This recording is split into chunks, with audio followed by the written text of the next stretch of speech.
All right, well, some local farmers are bracing for the worst because of the freezing temperatures. Some have already lost their crops, and of course, that could mean higher prices for you at the grocery store. BJCL's Rob Macco continues our team coverage with more on that story.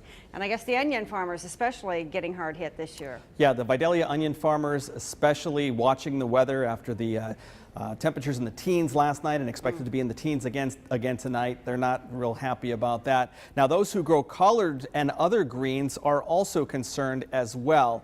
Now, Jesse Rhodes is the president of the Coastal Georgia Small Farmers Co-op in Glenville. The cold weather destroyed all of their turnip and mustard greens last night. Luckily, they only had a few acres worth. Rhodes says that 2 or more days of sub-freezing temperatures could also ruin their collard greens. Vidalia onion farmers also very worried about their crops. Some of them will cover the onions with dirt to insulate them, but that is only effective for about a day. Officials from the University of Georgia Extension say that they won't know if there's any crop damage for several weeks. You could have some different damage. You could have damage to the green growing tissue, which later on down the road may cause you some disease issues.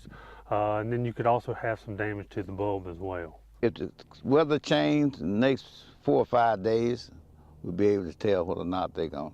And we might be able to get 30% of these, what we got here left, maybe. It just all depends. Really depends on tonight. Tonight gonna really tell the tale.